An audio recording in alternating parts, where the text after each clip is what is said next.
أعوذ بالله من الشيطان الرجيم.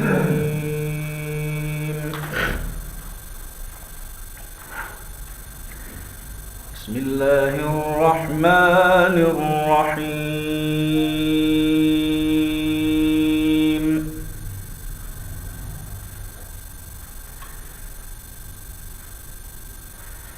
إن الأبرار يشربون من كأس كان مزاجها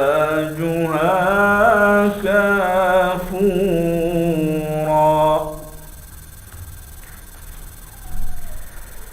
عينا يشرب بها عباد الله يفجرونها تفجيرا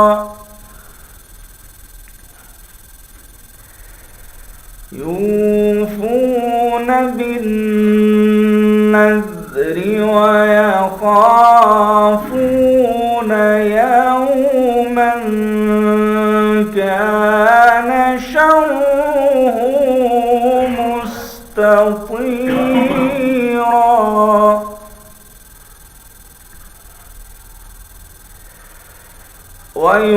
ويطعمون الطعام على حبه مسكينا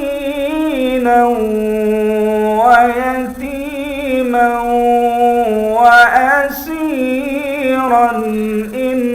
إنما نطعمكم لوجه الله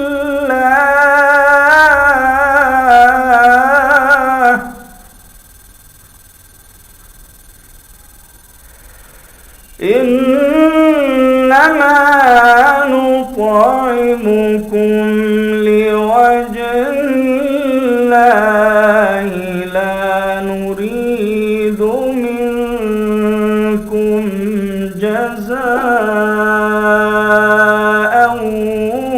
ولا شكورا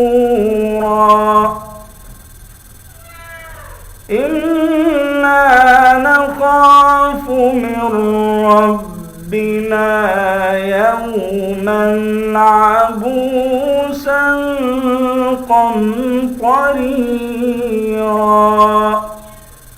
صدق الله العظيم.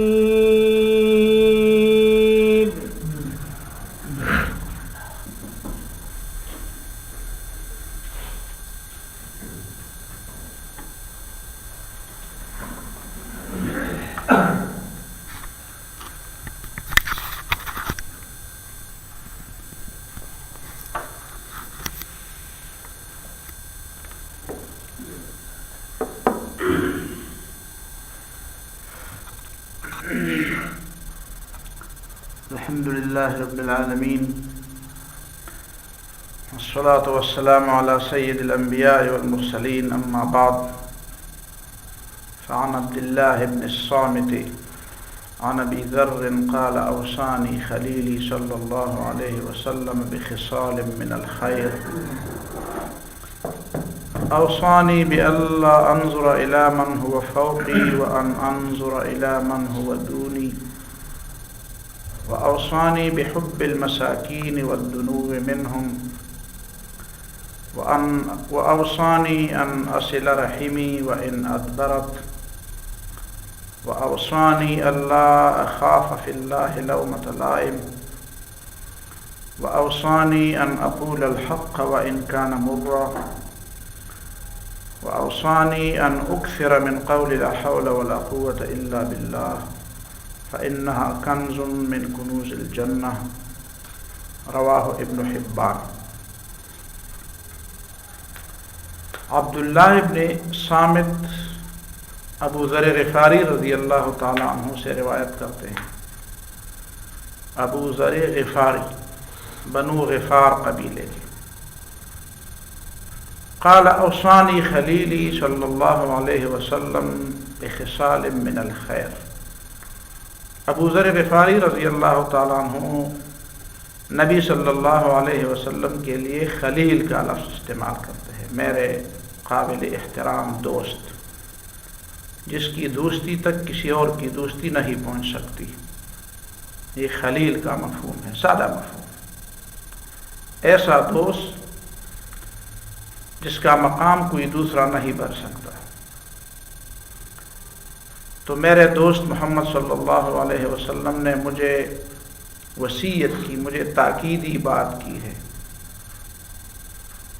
وصیت کا مطلب فقہ کی اصطلاح میں تو یہ ہے کہ ایک آدمی جب دنیا سے جا رہا ہو تو سب سے جو زیادہ ضروری بات وہ اپنے بچوں کے بارے میں، اپنے چھوٹوں کے بارے میں سمجھتا ہے، وہ انہیں ان کے سامنے رکھتا ہے کہ میرے بعد تم نے یہ کام کرنے ہیں اور یہ نہ کرنے ہیں۔ لیکن کبھی کبھی وصیت اپنی لغت کے لحاظ سے تاکیدی بات کے معنی میں بھی آتا ہے، ایک ایسی بات جس پہ تاکید کی جاتی ہو، جس پہ زور دیا جاتا ہو، جو اہمیت کے ساتھ کسی کے سامنے رکھی جاتی ہے، ایسی بات۔ اس لیے کہ وصیت پر بھی عمل کرنا تو لازم ہے۔ اوصانی خلیلی، مضبوط بات، مؤکد بات،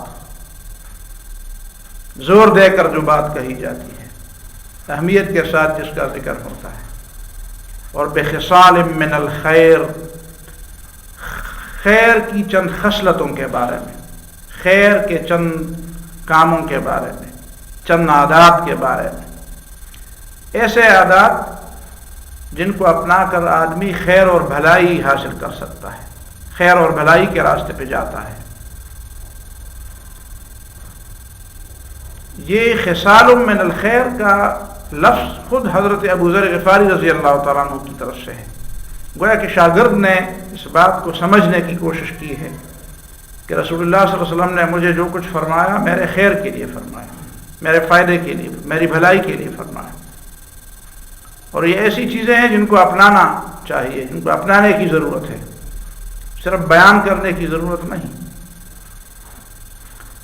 اور ہر جملے کے ساتھ، ہر حکم کے ساتھ یا ہر وصیت کے ساتھ الگ الگ الفاظ ہیں۔ اوصانی، اوصانی، مجھے یہ وصیت کی، مجھے یہ بتایا، مجھے یہ بتایا۔ اوصانی بألا انظر الی من هو فوقی وان انظر الی من هو دونی۔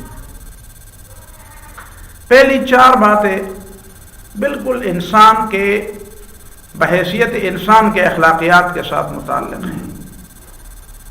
ویسے ہمارے لوگوں کے ذہن میں عام طور پر یہ باتیں آتی ہیں کہ قرآن کی باتیں، رسول صلی اللہ علیہ وسلم کی باتیں بس صرف دنیا کی باتیں نہیں ہیں، بالکل آخرت کے لیے ہیں۔ اس دنیا کے مسائل کے حل کے بارے میں، اس دنیا کے لوگوں کی مشکلات کے بارے میں اس میں کوئی نعوذ باللہ کوئی ہدایات، کوئی رہنمائی نہیں۔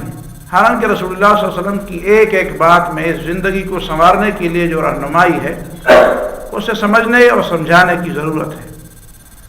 اب ان ایک حدیث میں ہم دیکھتے ہیں کہ پہلی چار باتیں جو ہیں وہ اس دنیا کی زندگی کو کیسے سنوارتی ہیں۔ اوصانی بألا انظر الی من هو فوقی، میرے دوست محمد صلی اللہ علیہ وسلم نے مجھے وصیت کی کہ میں زندگی میں نہ دیکھوں ان لوگوں کی طرف جو مجھ سے زیادہ ان کو ملا ہوا ہے حصہ دنیا کا۔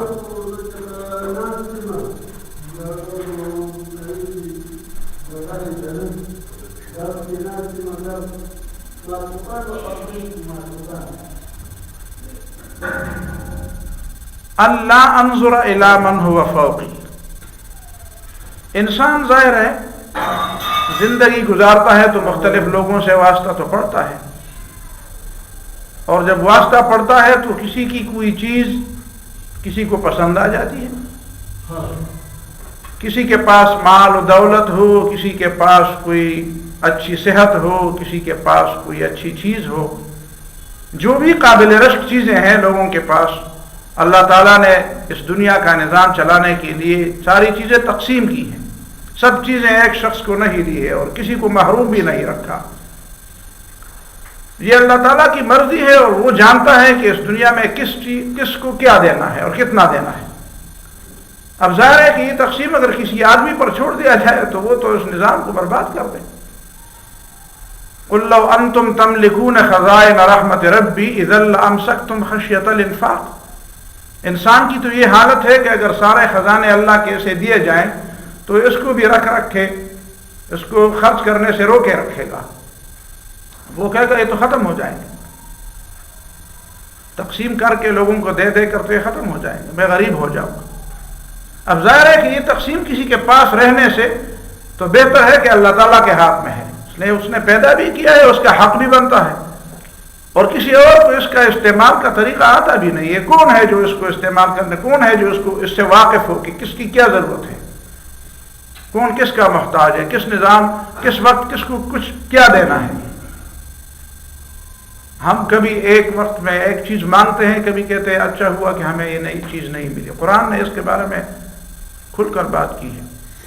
جو قارون کے خزانوں کی تمنا کر رہے تھے، ایک دن بعد جب دیکھا کہ قارون زمین میں دھنس گیا ہے تو کہتے ہیں شکر ہے کہ اللہ نے کل ہماری بات نہیں سنی، ورنہ آج ہم بھی دھنس جاتے۔ کل اس بات پر شکوے کرتے تھے کہ اس کو اتنا ملا ہوا ہے، ہمیں بھی اتنا مل چکا ہوتا تو کیا ہوتا، کیا کمی رہ جاتی۔ لیکن ایک دن بعد جب اس کا انجام دیکھا تو کہتے ہیں کہ لولا امن اللہ علینا لخسف بنا، اگر اللہ کا احسان ہم پر نہ ہوتا۔ کل یہ کہتے ہیں احسان یہ ہے کہ ہمیں یہ دیا جائے، آج یہ کہتے ہیں احسان اگر ہم پر نہ ہوتا تو ہم بھی زمین میں دھنسا دیے جاتے۔ تو انسان اس بات کو آج ایک چیز مانتا ہے، کل اس کے بارے میں کہتا ہے یہ مجھے کیوں ملی، اور کبھی کبھی ایک وقت میں مختلف قسم کی رائے رکھتا ہے۔ تو کیا اللہ تعالیٰ آج اس کے کہنے کے مطابق اس کو اتنا دے گا اور کل لے گا اور پرسوں پھر دے گا اور پرسوں پھر لے گا؟ لہذا اس نظام کا درست طریقہ وہی ہے جو اللہ تعالیٰ نے اسے اپنے ہاتھ میں رکھا ہوا ہے۔ زیادہ سے زیادہ انسان یہ سمجھتا ہے یا یہ کہتا ہے، شکوہ کرتا ہے کہ میں اس کو سمجھتا نہیں۔ تو آپ کا سمجھنا میرا سمجھنا ضروری بھی نہیں، ہم بہت سی چیزوں کو نہیں سمجھتے۔ بہت سی چیزیں ہمارے اس دنیا میں انسان کر رہے ہیں اور انسانوں کو ہم نے اختیار دیا ہوا ہے یا ہم نے اس کو مان لیا ہے کہ ان کے پاس اس بات کا اختیار ہے، لیکن وہ ہم نہیں سمجھتے، اس کی تفصیلات ہم نہیں سمجھتے۔ جو اللہ رب العالمین کرتا ہے تو اس کو تو بغیر سمجھے ایمان لانا، اسی کو ایمان ہی کہتے ہیں۔ اللہ انظر الی من هو فوقی وان انظر الی من هو دونی۔ دوسری بات کہ میں دیکھوں، بالکل نہ دیکھوں، یہ بھی غلط ہے۔ ہر چیز کو دیکھوں اور اس کی تمنا کروں، یہ بھی غلط۔ اور جو دیکھنے کی نہیں ہے اسے دیکھوں اور جو دیکھنے کی ہے اسے نہ دیکھوں، وہ بھی غلط۔ بس چار باتوں میں ایک بات درست ہے، اللہ انظر الی من هو فوقی، جس کو مجھ سے زیادہ دنیا کی چیزیں ملی ہوئی ہے ان کو نہ دیکھوں، اس انداز سے نہ دیکھوں کہ اس پہ حسد کروں، اس پہ رشک کروں، اس کی تمنا کرتا رہوں۔ وَأَنْ أَنظُرَ إِلَىٰ مَنْ هُوَ دُونِي، اور میں دیکھوں ان لوگوں کو جن کو مجھ سے کم ملا ہوا ہے، دنیا میں جن کو مجھ سے کم ملا ہوا ہے۔ اب یہ دو باتیں مل کر ایک رویہ بناتی ہیں، ایک انداز زندگی کا ایک انداز اور ایک طریقہ بناتی ہیں۔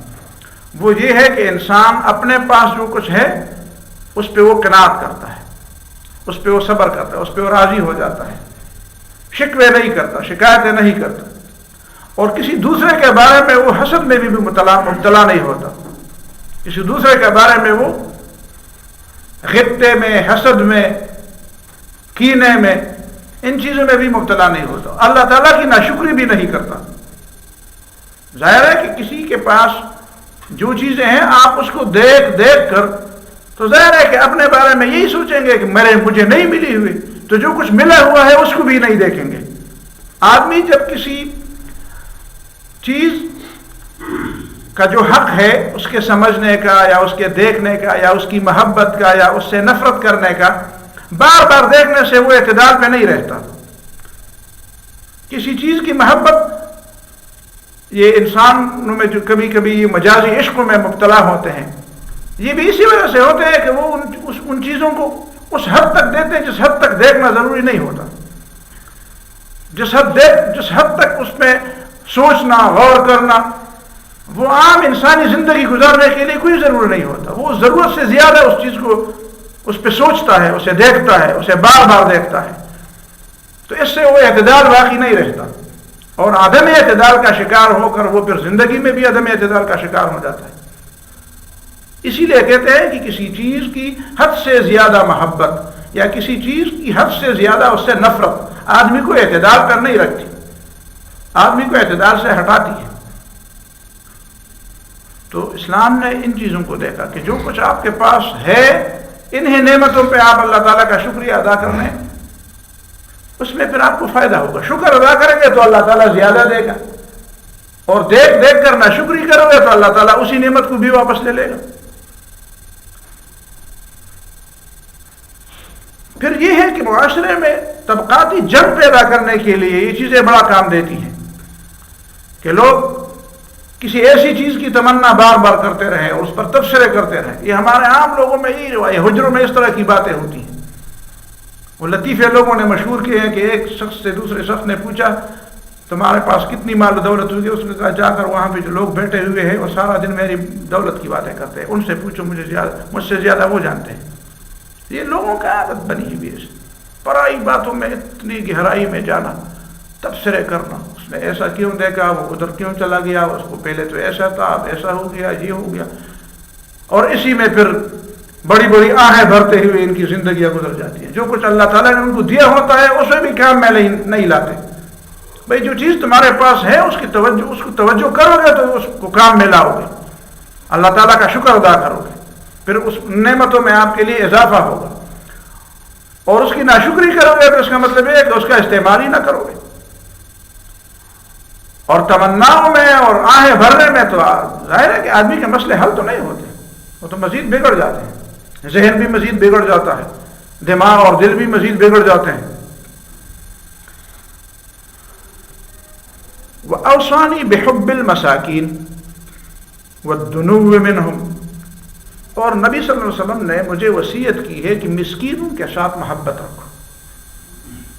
لوگوں میں یہ بڑی خرابی پیدا ہوتی ہے، خراب عادت پیدا ہوتی ہے کہ جب انسان کے پاس مال اور دولت آتی ہے تو وہ غریبوں اور فقیروں سے دور ہوتے جاتے ہیں، اسی وجہ سے ان کے دل سخت ہوتے جاتے ہیں۔ دنیا پرستی میں پھر یہ اعتدال میں نہیں رہتے، دنیا کے استعمال یا دنیا کے حصول یا اس کا حق ادا کرنے، ظاہر ہے کہ اس کے بھی حقوق ہیں، اس مال کے بھی کچھ حقوق ہیں، اس کو حاصل کرنا ہو۔ لوگوں نے اس کی مثالیں دی ہیں کہ بھئی مال حاصل کرنے کی مثال ایسی ہے جس طرح یہ جو ہوتے ہیں پھاڑو جس کے کہتے ہیں، اس کو کیا کہتے ہیں جو سانپوں کو، ہاں وہ کیا کہتے ہیں، سپیرا، تو وہ جو سپیرے ہوتے ہیں وہ جب ان کو پکڑتے ہیں تو پہلے پکڑنے کا ڈر یاد کرتے ہیں، اس کا طریقہ یاد کرتے ہیں، بغیر آپ اس کو دور سے دیکھ کہتے ہیں اس نے اس کو پکڑ لیا گلے سے، تو آپ بھی جا کر پکڑیں گے تو آپ کو ڈسے گا۔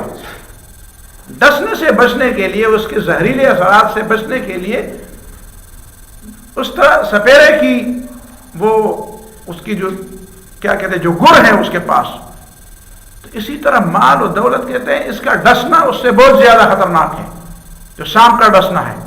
پہلے اس دم کو یاد کرو، اس طریقے، اس گر کو سیکھو۔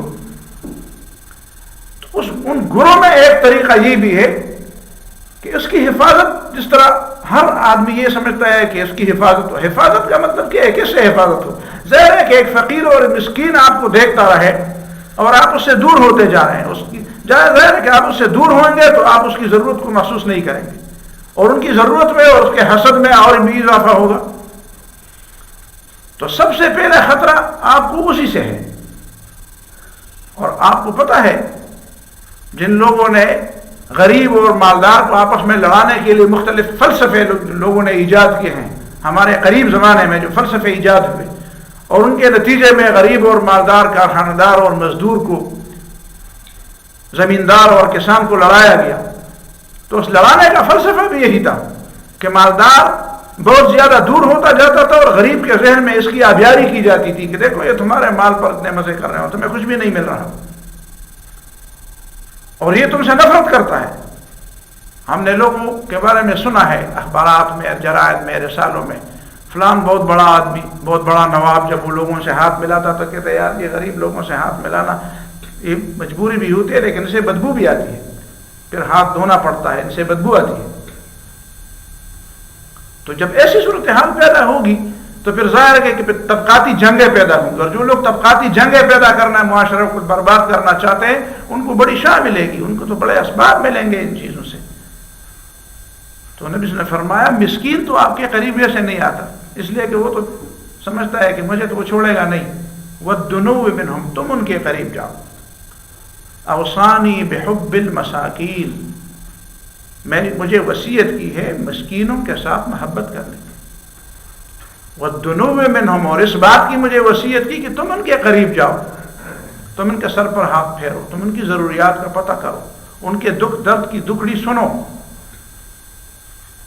تو سنیں گے آپ تو آپ چاہے ان کا تھوڑا بہت مدد کریں گے یا کم از کم ان کے ساتھ اچھی انداز سے بات بھی کریں گے، تب بھی ان کے دل سے بوجھ ہلکا ہوگا، تب بھی آپ کے بارے میں کم از کم اگر دوستی پیدا نہیں ہوگی، اگر محبت زیادہ پیدا نہیں ہوگی تو نفرت بھی نہ بڑھے گی.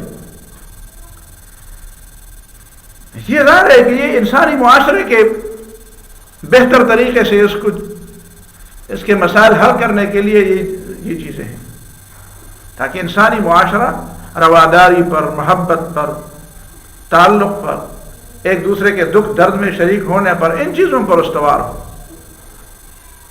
وَأَوْصَانِي أَنْ أَصِلَ رَحِمِي وَإِنْ أَدْبَرَتْ، مجھے وصیت کی ہے نبی صلی اللہ علیہ وسلم نے کہ میں رشتہ داروں کے حقوق ادا کروں. صلۃ الرحم، سل وصل، میں جڑوں، اپنے رشتہ داروں کے ساتھ جڑوں. لوگ رشتہ داروں سے کٹ رہے ہیں اور ایک عام سی بات ہے، ہر ایک دوسرے کی جب سنتے یار لوگوں کو بس ٹھیک ہے الگ رہنا چاہیے، یہاں پہ بڑے مسائل ہوتے ہیں گھروں میں، گاؤں میں، بھائیوں کے ساتھ رہ کر، چچو بھتیجوں کے ساتھ رہ کر بڑے مسائل ہوتے ہیں. تو مسائل کیا ہوتے ہیں؟ ٹھیک ہے مسائل تو ہوتے ہیں، انسانی معاشرہ ہے، سارے لوگ اس طرح تو نہیں ہے، لیکن مسئلہ یہ ہے کہ ایک دوسرے کی بات کو برداشت نہیں کرتا.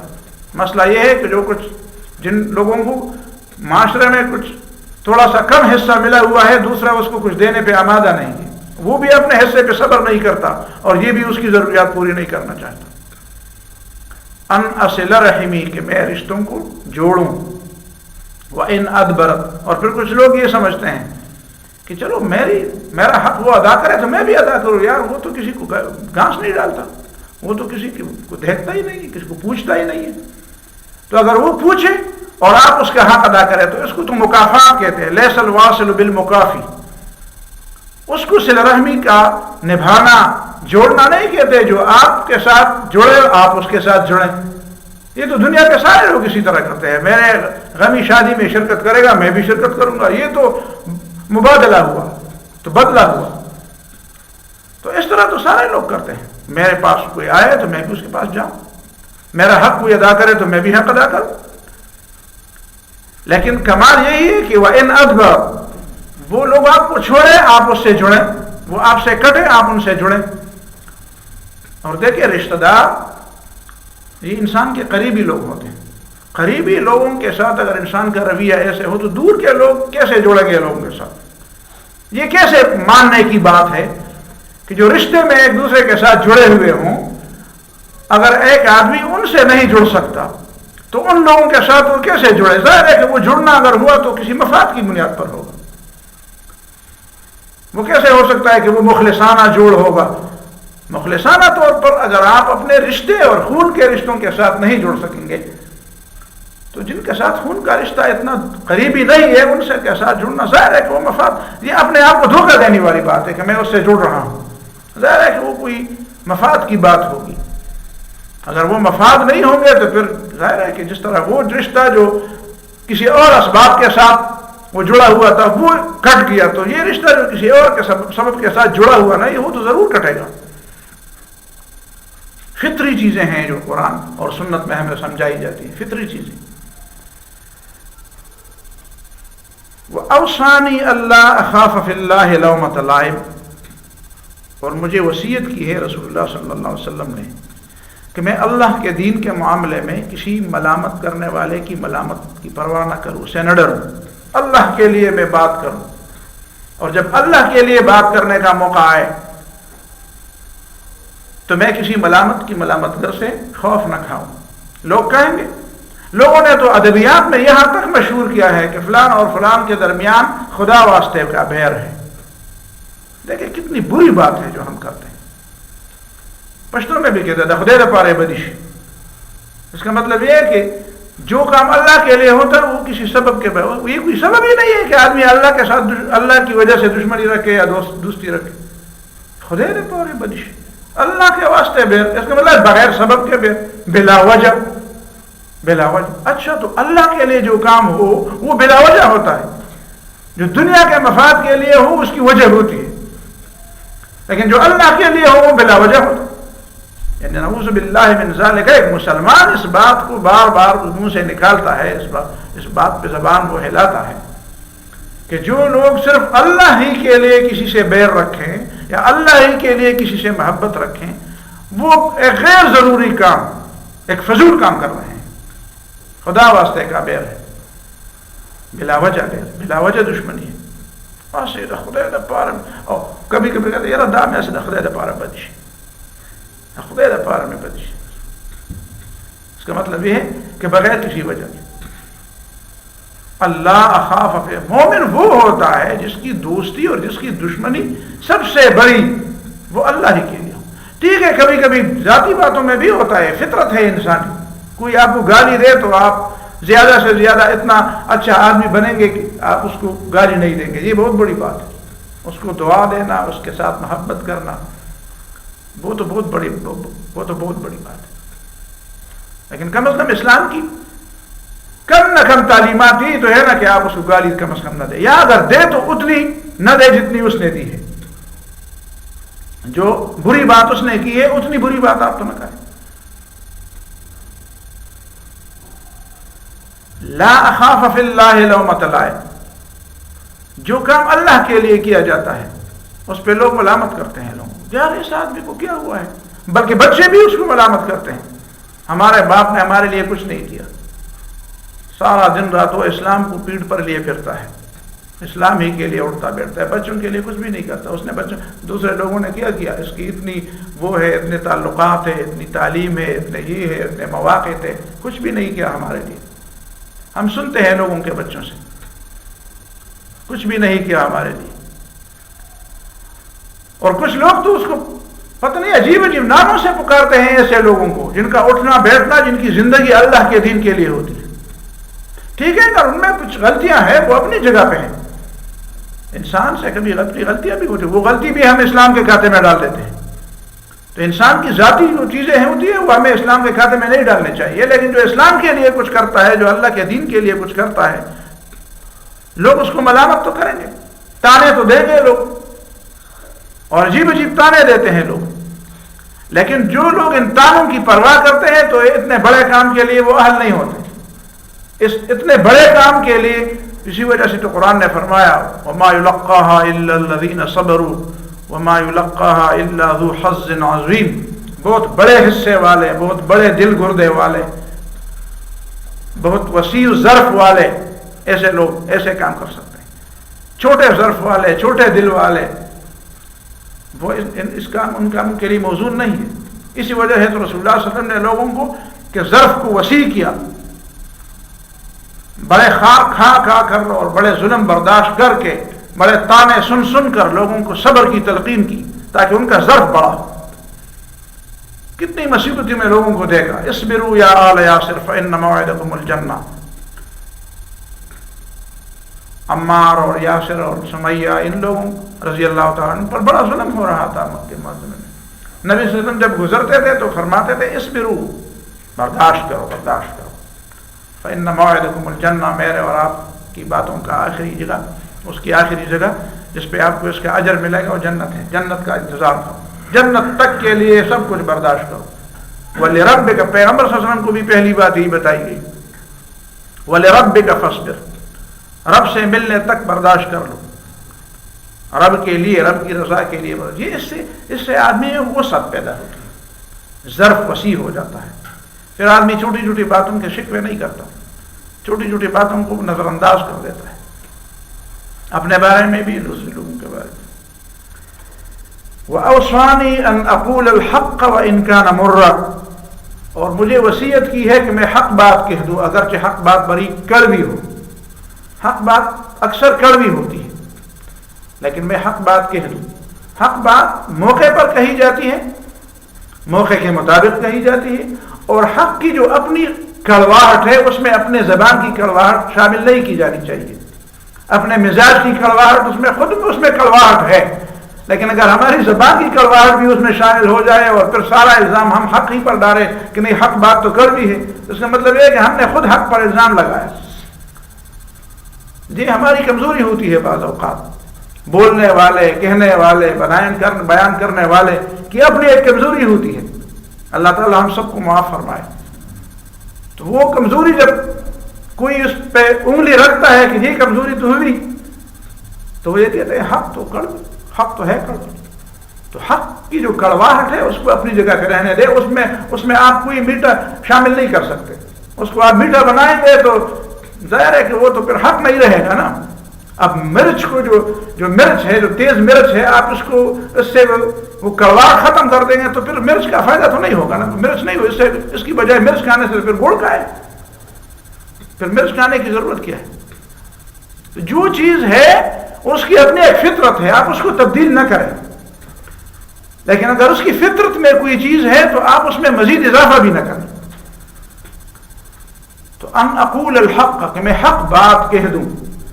اور پتہ نہیں کیا وجہ ہوا ہے کہ حق بات کہنے کو لوگ سمجھتے ہیں کہ منہ پر دے مارنا کسی کو. نبی صلی اللہ علیہ وسلم یہ نہیں فرمایا کہ حق بات لوگوں کے منہ پر دے مارو، لوگوں کی پیشانیوں پر اور لوگوں کے منہ پر مارو.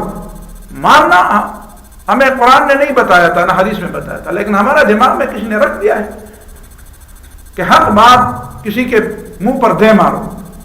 نہیں، حق بات کہہ دو، بہترین انداز سے کہہ دو. اس طرح قرآن میں فرمایا ادعو الی سبیل ربک بالحکمۃ والموعظۃ الحسنہ، حکمت کے ساتھ. بادشاہوں کے دربار میں بھی لوگوں نے حق بات کہی تو ہے، لیکن اس میں اپنے زبان کی کڑواہٹ شامل نہیں کی. لوگوں نے اس پر تبصرے کیے کہ یہ ڈر گیا تو وہ لوگ جانے اور ان کی باتیں جانے. وہ تو موسیٰ علیہ السلام کو اللہ تعالیٰ نے حکم دیا تھا کہ فَقُولَا لَهُ قَوْلًا لَيِّنًا، فرعون کے سامنے نرم بات تو توحید کی کہہ دو. اس کے لیے یہ توحید کی بات، وہ تو خدائی کا مدعی ہے، اس نے تو خدائی کا دعویٰ کیا ہوا ہے.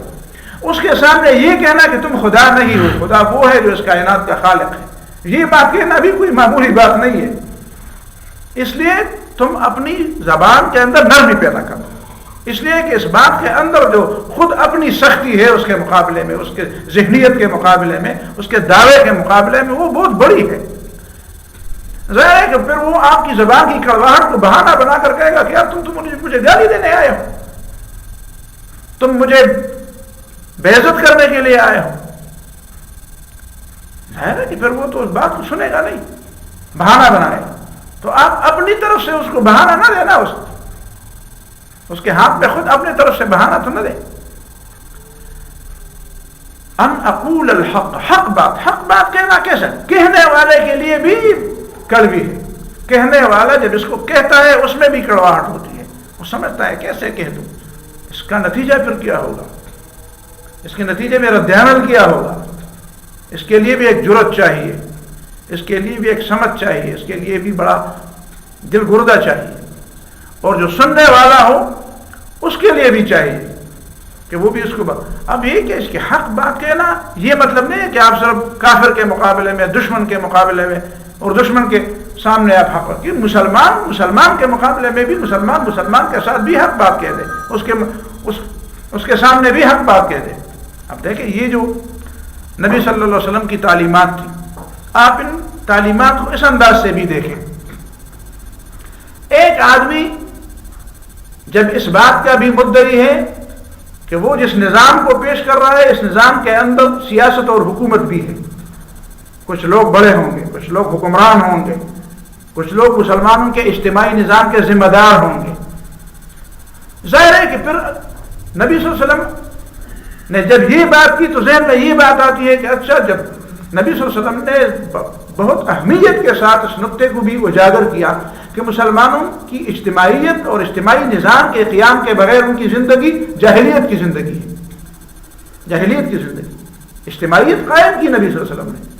اب ذہن میں یہ پیدا ہوتا ہے کہ جب اجتماعیت قائم کی گئی تو اجتماعیت جن لوگوں کے ہاتھ میں ہے بس ان کی بات مانی جائے، ان کی ہر بات پر آمنا وسلمنا وصدقنا، مان لیا، تسلیم کرتے ہیں، مانتے ہیں، سچ بات ہے، مانیں گے، جی بالکل تسلیم کریں گے۔ پھر تو ان چیزوں کی طرف زیادہ زور دیا جانا چاہیے تھا کہ بھائی اجتماعی نظام کو برباد نہ کریں، لوگ بات مانیں، لیکن نبی صلی اللہ علیہ وسلم نے صرف یہ نہیں کہا کہ جو لوگ آپ کے ذمہ دار ہیں آپ ان کی بات مانیں، بلکہ یہ بھی کہا کہ لوگ حق بات کہہ دیں۔ حق بات کہنا ان کے لیے بھی جو آپ سے اپنی بات منواتے ہیں، جو آپ کے ذمہ دار ہیں، جو آپ کے اجتماعی نظام کے رکھوالے ہیں، اور ان لوگوں کے لیے بھی جو محکوم ہیں، جن کو حکم دیا جاتا ہے، جن سے کام لیا جاتا ہے۔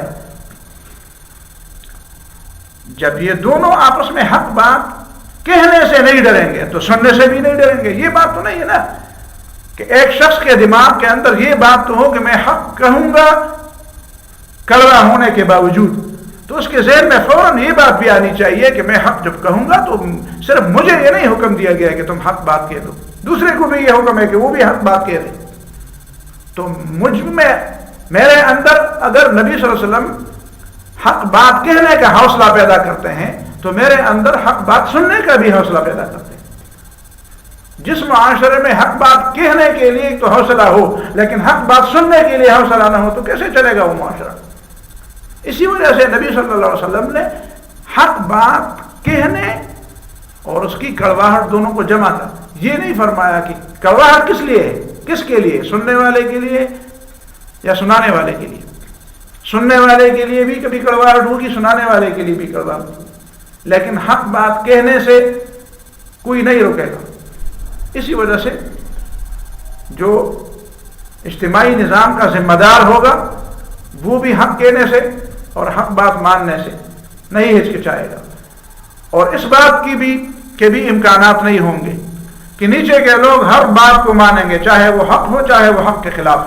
اسی وجہ سے تو چھوٹے چھوٹے لوگوں میں، اس معاشرے کے چھوٹے لوگ یعنی غلام، مزدور قسم کے لوگ، مسافر قسم کے لوگ، سلمان فارسی رضی اللہ تعالیٰ عنہ ایک دفعہ حضرت عمر رضی اللہ عنہ کے سامنے کھڑے ہوئے تھے اور تلوار نکالتا تھا، کھڑے ہوئے، اور حضرت عمر رضی اللہ عنہ نے جب دیکھا کہ ایسے لوگ ہیں، کہتے ہیں لقومناک بسیوفنا ھذہ، ہم تلواروں سے سیدھا کرنا جانتے ہیں۔ تو حضرت عمر رضی اللہ عنہ نے اللہ تعالیٰ کا شکر ادا کیا، الحمدللہ، شکر ہے ایسے لوگ ہیں، ایسے لوگ۔ اور وہ کوئی بڑا قریشی، کوئی بڑا سردار، کوئی بڑا وہ نہیں تھا، ظاہر ہے آپ جانتے ہیں اس کو، سلمان فارس کا رہنے والا تھا، کہاں کا رہنے والا تھا، اکیلے آیا تھا مدینہ منورہ۔ تو ایسے لوگوں میں، گرے ہوئے لوگوں میں، جو معاشرے میں جن کو گرا ہوا طبقہ سمجھتے ہیں لوگ، ان کو اتنا اٹھایا کہ ان کے دل گردے بھی اتنے بڑے ہو گئے، وہ بھی حق کے لیے اتنے کڑے ہو گئے۔ وَأَوْصَانِي أَنْ أُكْثِرَ مِنْ قَوْلِ لَا حَوْلَ وَلَا قُوَّةَ إِلَّا بِاللَّهِ فَإِنَّهَا كَنْزٌ مِّن كُنُوزِ الْجَنَّةِ۔ آخری بات بڑی عجیب ہے، مجھے وصیت کی ہے کہ میں بہت زیادہ کثرت سے اس بات کا ذکر کروں، کثرت سے اس بات کو اپنے دل میں بٹھاؤں، زبان پہ لاؤں کہ لا حول ولا قوت الا باللہ، لا حول ولا قوت الا باللہ. یہ کام جو بتائے گئے یہ کام اللہ تعالیٰ کی توفیق کے بغیر تو نہیں ہو سکتے. گناہ سے آدمی اپنی توفیق سے، اپنے بس سے، اپنے قوت سے تو نہیں بچ سکتا. یوسف علیہ السلام کی صفائی کا جب پتہ چلا اور جیل سے نکل کر جب ان خواتین نے بھی ان کی صفائی بیان کی تو ایسے موقع پر تو آدمی کا دل ذرا بڑا ہو جاتا ہے کہ دیکھو میں کتنا بہت بڑے کردار کا آدمی ہوں کہ میرے دشمن بھی میرے کردار کی تعریف کرتے ہیں. تو یہاں پہ شیطان کے لیے گھسنے کا تھوڑا سا رستہ پیدا ہو جاتا ہے. فوراً حضرت یوسف علیہ السلام سمجھ گئے، فوراً فرمایا وما ابرئ نفسی، اپنے نفس کی زیادہ براءت اور پاکی اور صفائی نہیں بیان کرتا. ان النفس لامارۃ بالسوء، نفس کو اگر اسی طرح چھوڑ دیا جائے تو وہ تو بہت زیادہ حکم دینے والا ہے برائی کا. الا ما رحم ربی، اگر اللہ تعالیٰ رحم فرمائے اور کسی کو بچائے تو یہ جو میں بچا ہوا ہوں تو اللہ تعالیٰ کی توفیق سے بچا ہوں، میرا کوئی اپنا کمال نہیں ہے. تو لا حول، حول حائل پردہ معنی رکاوٹ، لا حول، کوئی کام اگر تم نہ کر سکے، کوئی برائی کا کام اگر تم نہ کر سکے اور تمہارے اس کام کے درمیان کوئی رکاوٹ پڑ گئی تھی، کوئی معنی اور کوئی اوٹ تھی تمہارے اس کے درمیان، تو یہ اللہ تعالیٰ کی وجہ سے تھی. اللہ تعالیٰ نے ایسا کیا کہ تجھے بچایا. پیغمبروں کو بھی اللہ تعالیٰ نے بچایا. وَلَوْلَا أَن ثَبَّتْنَاكَ لَقَدْ كِدتَّ تَرْكَنُ إِلَيْهِمْ شَيْئًا قَلِيلًا، یہ ہم نے تمہیں روکا ہوا ہے. انسان تو اسی طرح ہے جس طرح صلی اللہ علیہ وسلم نے فرمایا ان النفس لامارۃ بالسوء، اللہ تعالیٰ بچانے والا ہے. لا حول، گناہوں سے بچنا اور نیکیوں کی توفیق، یہی تو تقویٰ ہے، یہی تو ایمان ہے، یہی تو عمل صالح ہے. تو یہ دونوں اللہ تعالیٰ کی توفیق کے بغیر ممکن نہیں. لا حول یعنی من المعصیہ، من المعاصی، من المہالک، تباہی سے بچنا، تباہی اور تمہارے درمیان جو رکاوٹ ہے یہ اللہ تعالیٰ کی توفیق کی وجہ سے. ولا قوت، اور جو نیکیاں ہیں، جو فرائض کی ادائیگی ہے، جو واجبات کی، جو حقوق کی ادائیگی ہے، جو نیکیاں ہیں، ان کی اگر توفیق ملتی ہے تو وہ بھی اللہ تعالیٰ. الا باللہ، الا بتوفیق اللہ. لا حول من المہالک ومن المعاصی، تباہی اور بربادی اور گناہوں سے بچنا. ولا قوت علی الطاعات والاوامر، اللہ تعالیٰ کے احکام اور اللہ تعالیٰ کی اطاعت اور بندگی، اس کی توفیق. لا قوت الا باللہ. اسی کو کہتے ہیں، وہی مسئلہ کہ سپردگی، توکل علی اللہ، اسی کو سپردگی، اسی کو اسلام کہتے ہیں. اپنے آپ کو اللہ تعالیٰ کے سپرد کر دو اور بار بار اس کا تذکرہ اس پہ، اور اکثر بار بار کہیں. اور پھر لوگوں نے عجیب اس کی تشریح ہے اور تفسیریں کی ہیں. کسی مشکل میں ہو تو یہی اپنا ذہن اس بات پر بار بار مطمئن کرنے، لا حول ولا قوت الا باللہ، میں کچھ بھی نہیں، لا حول ولا قوت الا باللہ. اس کا مطلب یہ نہیں کہ اسباب استعمال نہ کرو، جو تمہارے بس میں ہے وہ اس کا استعمال کرو، لیکن ساتھ اس بات پہ اکثرا، جو چیز بار بار دہرائی جاتی ہے وہ دل میں جگہ کر دیتی. اذا تکرر تقرر، جب بار بار اس کسی چیز کا تکرار ہوتا ہے، بار بار دہرائی جاتی ہے تو وہ اپنی جگہ کر دیتی ہے کسی جگہ. یہ جو شیطانی حرکات جو ہوتی ہیں، ایک دفعہ آ جاتی ہے چلی جاتی ہے تو اس طرح دل میں نہیں بیٹھتی، بار بار اس کا تذکرہ، ایک دفعہ پھر یہ شیطانی تحریکیں کیا کرتی ہیں؟ الذی یوسوس فی صدور الناس من شر الوسواس الخناس، وسوسہ ڈالتا ہے پھر واپس ہوتا ہے، پھر جب موقع پر پاتا ہے تو پھر آ جاتا ہے، پھر جب موقع پاتا ہے پھر آپ اس کو بھگاتے ہیں چلا جاتا ہے، پھر جب اس کو موقع ملتا ہے پھر واپس آتا ہے. ایک دفعہ وہ ساری بات نہیں کرتا، بار بار آتا ہے. تو جس طرح وہ بار بار آپ کے ذہن اور دماغ کو مسموم اور زہریلا بناتا ہے تو آپ اس کو صفائی بھی بار بار، آپ کوئی ایسی چیز ہے جس کی صفائی آپ نے بس ایک دفعہ کرنی ہو اور پھر وہ بالکل صاف ہو جاتی ہو، کمرہ ہو، کپڑے ہوں، جسم ہو، دانت ہو، کان ہو، ناک ہو، آنکھیں ہوں، جو چیز بھی صفائی طلب ہوتی ہے اس کی صفائی بار بار کی جاتی ہے. اور دل پر تو زنگ آتے ہیں، عقیدے پر تو یہ پورا معاشرہ آپ دیکھتے ہیں معاشرہ کیسا ہے. اس میں نیکی کے اسباب اور نیکی کے مواقع زیادہ ملتے ہیں انسان کو یا برائی کے مواقع زیادہ ملتے ہیں. تو جس ماحول میں برائی زیادہ پھیلی ہوئی ہوتی ہے وہاں پہ تو جہاں پہ گرد و غبار زیادہ پڑتی ہے تو ظاہر ہے کہ آپ کی آنکھیں آپ دیکھیں آپ کے جسم آپ کے کپڑوں پر کتنے گرد پڑتے. اگر گرد و غبار کم ہے تو شاید آپ ہفتے میں بھی ایک بار دھوئے کپڑے تو کوئی پرواہ نہیں. لیکن جہاں پہ گرد و غبار کے طوفان اٹھتے ہوں وہاں تو گھنٹہ بعد بھی آپ کے کپڑے ایسے ہوتے ہیں کہ آپ ان کو تبدیل کر دیں اور دھوئیں. ان اکثر من قول لا حول ولا قوت الا باللہ، میں کیا زیادہ تذکرہ کروں کہ لا حول ولا قوت الا باللہ. کیوں؟ فانها کنز من کنوز الجنہ، کہ یہ کلمات جنت کے خزانوں میں سے خزانے ہیں. اب جنت کے خزانے کا کیا مطلب ہے؟ وہ تو ہم جنت میں جا کر اللہ تعالی ہمیں لے جائے، جنت میں جا کر ہمیں پتہ چلے گا کہ وہاں کے خزانے کا مطلب کیا ہے. لیکن یہاں پہ ذہن میں یہ بات آتی ہے کہ کنز من کنوز الجنہ کا مطلب یہ ہے کہ وہ خزانے جس سے جنت ملتی ہے، وہ خزانے جو جنت میں ملتے ہیں. یعنی اس کا مطلب یہ ہے کہ اسی وجہ سے آپ اس بات کے اہل ہو جائیں گے کہ جنت میں جا کر جنت کے خزانوں پر آپ کو اللہ تعالیٰ دسترس دے اور آپ کو اللہ تعالیٰ وہ خزانے عطا فرمائے اپنے فضل اور اپنے رحمت سے. تو یہ آخری بات دیکھیں، یہ اللہ تعالیٰ کی سپردگی. دین اور دنیا کو کیسے جوڑا گیا آپس میں، دین اور دنیا کو آپس میں بالکل جوڑا گیا، مربوط کر دیا گیا، ایک کو دوسرے سے الگ نہیں کیا گیا. ایک ہی سلسلے کلام میں اس دنیا کی زندگی کو سنوارنے اور آخرت کی زندگی کو سنوارنے، ابتدا سے لے کر جنت پر بات ختم کر دی گئی. جو لوگ صرف اس دنیا کی بات کرتے ہیں وہ ادھوری بات کرتے ہیں. جو لوگ صرف آخرت کی بات کرتے ہیں انہوں نے بھی اسلام کو نہیں سمجھا. اور جو لوگ اس دنیا کی بات سے شروع کر کے آخرت پر بات ختم کرتے ہیں انہوں نے نبی صلی اللہ علیہ وسلم کی بات کو سمجھا ہے. اللہ تعالیٰ مجھے اور آپ کو سمجھنے اور عمل کرنے کی توفیق عطا فرمائے. بارک اللہ فیکم. ترجمہ ذرا مختصر سا